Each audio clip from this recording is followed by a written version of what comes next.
smaller. You want to win? Improvise. Adapt. Cheat. The world introduced in the John Wick franchise has always thrived on a unique sense of atmosphere, mystery, and high-octane action. And now, expanding that mythos further, the upcoming film titled From the World of John Wick, Ballerina promises to deepen our understanding of this deadly and sophisticated universe. This spin-off is centered around a character named Rooney, portrayed by Ana de Armas, who made a brief appearance in John Wick. Chapter 3, Parabellum, albeit portrayed by a different actress in that cameo. Now fully stepping into the spotlight, her story is set to unravel with a blend of vengeance, elegance, and an emotional journey that intertwines with the high-stakes world of assassins and underworld politics that fans have come to adore. The narrative centers around Rooney's path of revenge after the murder of her family, and her pursuit takes her through the very heart of the assassin society, full of codes, loyalties, and the ever-present threat of betrayal. What sets Ballerina apart is its desire to focus more intimately on a singular protagonist's story, even while it retains the stylized violence and sharp visual tone synonymous with the John Wick films. Ana de Armas taking on the lead role brings a wave of excitement and confidence to the production. Known for her breakout roles in Knives Out and No Time to Die, de Armas has proven herself as both an emotive performer and a capable action star. Her ability to convey both vulnerability and strength adds a new dynamic to the universe. As Rooney, she's not just another skilled assassin. She's someone molded by trauma, trained for precision, and determined to seek closure through violence if necessary. The film promises to explore her character's origins within the Ruska Roma, a faction led by the director, played once again by Anjelica Huston. The presence of Huston's character serves as a connective thread to the larger John Wick mythology, reinforcing the rich structure of the underground network of assassins. Within the ballet school that doubles as a training ground for killers, Rooney's journey begins not merely with physical transformation, but psychological conditioning that will define how she engages with the world she's thrust into. The we see setting of Ballerina also represents a tonal blend of grace and brutality. Ballet, often seen as the epitome of beauty and discipline, is juxtaposed with the lethal art of assassination. This contradiction creates a thematic core for the film, where every pirouette masks precision combat training and every graceful move hides the potential for deadly execution. It's this aesthetic marriage of art and violence that helps Ballerina differentiate itself from traditional action films while staying true to the stylized identity of its franchise. Production designers and cinematographers involved in the film have aimed to elevate that sense of duality, crafting set pieces that merge elegance with raw danger. From ornate theaters to stark continental corridors, the visual language of the movie is expected to deliver beauty wrapped in menace, much like its protagonist herself. Another exciting element of this spin-off is the ensemble cast supporting Ana de Armas.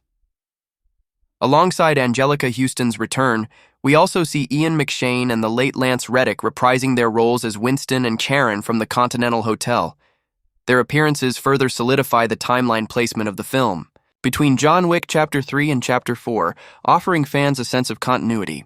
It's been confirmed that their roles won't just be cameos, they'll have significant impact on Rooney's mission and the choices she makes. Winston's pragmatic yet cryptic nature and Karen's measured loyalty may either serve as support or complication, depending on how Rooney's vengeance disrupts the balance of their meticulously maintained ecosystem. Their interactions with her could open new layers to their characters, possibly shedding light on alliances or moral boundaries not yet fully explored in the main John Wick saga. Adding a fresh face to the universe, Norman Reedus joins the cast. In a still mysterious role, speculated to be a major antagonist or a morally ambiguous figure with significant influence over Rooney's path. Reedus, well known for his role in The Walking Dead, brings with him a rugged energy and unpredictability, which could serve as a counterbalance to Rooney's disciplined ferocity. His inclusion signals a deliberate attempt by the filmmakers to blend established lore with new blood, ensuring that the story remains rooted in familiar motifs while expanding its narrative reach.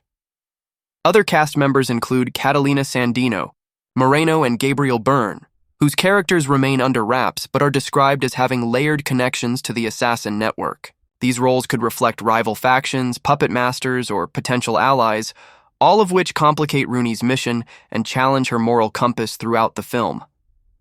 The movie is directed by Len Wiseman, a filmmaker with experience in action-driven and visually rich projects such as the Underworld series and Live Free or Die Hard. His direction is expected to emphasize both kinetic energy and world-building, traits that are essential in keeping the John Wick aesthetic alive, while also adding a distinct voice to this spin-off. Working closely with Chad Stahelski, who serves as a producer and creative advisor, Wiseman aims to maintain consistency in tone while carving out a space for Ballerina to stand on its own. Stahelski's involvement ensures that the action choreography remains top tier, delivering the tactical, fluid, and intense sequences fans have come to love. Ana de Armas has reportedly undergone extensive training to prepare for these scenes, involving real combat techniques and weapon handling, much like Keanu Reeves did for his portrayal of Wick.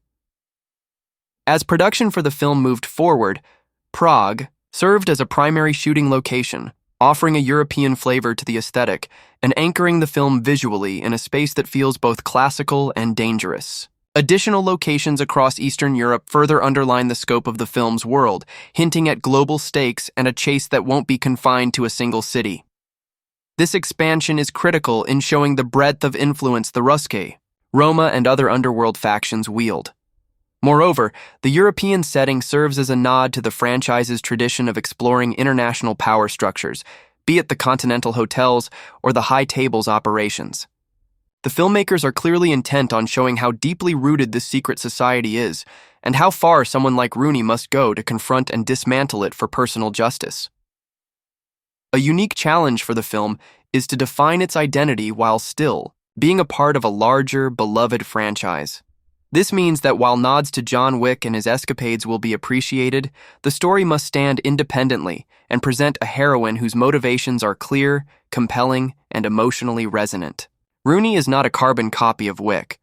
While he operates largely with stoic resolve and calculated rage, she is poised to offer a more emotional perspective, possibly influenced by grief, familial loss, and a desperate need for closure. This emotional undercurrent might give Ballerina a richer dramatic layer than some of the more revenge-focused elements of the original films. It could also draw in new viewers who appreciate character-driven storytelling even within an action-heavy context. The concept of revenge in the John Wick universe has always been more than just a plot device. It's a catalyst for exploring the hidden rules of a society that lives beneath our own. With Ballerina, revenge takes on an almost ceremonial aspect, rooted in the traditions of the Ruska Roma and shaped by Rooney's upbringing within that framework. Her quest is not just personal, it's cultural, professional, and existential. It forces her to confront who she's become, what she's been taught to do, and what kind of person she wants to be after her vengeance is complete. This internal conflict, juxtaposed with external threats, offers fertile ground for storytelling that goes beyond mere bullets and bloodshed. The psychological toll of being raised as both an artist and a killer will likely be explored, providing commentary on identity, trauma, and agency in a world that rarely allows its agents to retire or escape.